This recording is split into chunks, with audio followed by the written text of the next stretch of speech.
Road hypnotism గురించి తెలుసుకుంటున్నాం. So ఈ రోడ్ హిప్నోటిజం వల్ల వాహనదారులు చాలా ప్రమాదాలకు గురి అవుతున్నారు.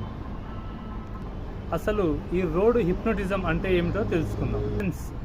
డ్రైవర్కి తన శారీరక స్థితి గురించి తెలియకపోవడమే సో రోడ్ హిప్నోటిజం. ఇది మనకు డ్రైవింగ్ చేసేటప్పుడు జరుగుతుంది. సో ఈ హిప్నోటిజం హైవే హిప్నోటిజం అంటారు ఒకటి, మరొకటి వచ్చేసి వైట్ లైన్ ఫీవర్ అని కూడా అంటారు. సో ఈ హిప్నోటిజం అనేది డ్రైవరు వాహనం స్టార్ట్ చేసిన తర్వాత 2.5 hours తర్వాత ఈ హిప్నోటిజం స్టార్ట్ అవుతుంది. ఫ్రెండ్స్, ఈ స్థితిలో మనకు డ్రైవింగ్ చేసేటప్పుడు కళ్ళు తెరిచే ఉంటాయి కానీ మెదడు పనిచేయదు. సో కళ్ళు తెరిచుంటాయి, మెదడు పనిచేయదు. సో దీనివల్ల మనకు ప్రమాదాలు ఎక్కువగా జరుగుతుంటాయి. దీనివల్ల మనకు రోడ్డు మీద వెళ్ళేటప్పుడు కళ్ళు పనిచేస్తాయి కానీ మెదడు పనిచేయదు.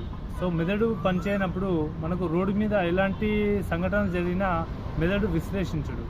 దీనివల్ల ఈ స్థితి వల్ల మనకు రోడ్డు ప్రమాదాలు చాలా జరుగుతాయి. అదేవిధంగా మనకు చుట్టుముట్టు వాహనదారులను గమనించలేము. సో మనం ఇప్పుడు ముందుగా చెప్పినట్టుగా సో ఖాళీ రోడ్లపైన వెళ్తున్నప్పుడు మన పెద్ద హైవేల పైన మధ్యలో డాట్స్ ఉంటాయి కదా, వైట్ డాట్స్. సో ఇలా నడిపేటప్పుడు తదేకంగా లైన్స్ చూస్తూ ఉండడం వల్ల ఒక విధంగా హిప్నోటిజం జరుగుతుంది. అదేవిధంగా మనం వెళ్ళేటప్పుడు ఒకే తరహా దృశ్యాలను మన చుట్టుపక్కల ఉన్నప్పుడు ఇలా వెళ్తుంటే ఒకే తరహా దృశ్యాలను చూస్తున్నప్పుడు కూడా మనకు ఈ రోడ్ హిప్నోటిజం అనేది జరుగుతుంది.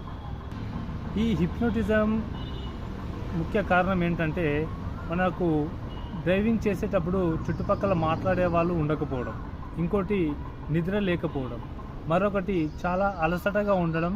సో అలానే డ్రైవ్ చేయడం వల్ల ఈ రోడ్ హిప్నోటిజం అనేది జరుగుతుంది. ఈ రోడ్ హిప్నోటిజాన్ని నివారించడానికి హైవే లాంగ్ జర్నీ వెళ్తుంటాం కదా, అలా లాంగ్ జర్నీ వెళ్ళినప్పుడు ఒక 2-3 hours విరామం తీసుకోవడం. జర్నీ చేసినట్టయితే ఈ రోడ్ హిప్నోటిజానికి గురి కాకుండా ఉంటాం. ఎవ్రీ 2.5 hours మనం ఆగి రెస్ట్ తీసుకున్న తర్వాత 2-3 minutes నడవడం. సో అలాగే ఒక చల్లని వాటర్తో మనం ఫేస్ క్లీన్ చేసుకోవడం. సో ఇలా చేస్తూ ఒక 2-3 hours బ్రేక్ తీసుకుంటూ వెళ్ళినప్పుడు మనకి రోడ్ హిప్నోటిజానికి గురి కాకుండా మనం ఉండగలం. సో బాగా అలసటగా ఉన్నప్పుడు మనము దూర ప్రయాణాలు చేయకపోవడం ముఖ్యం.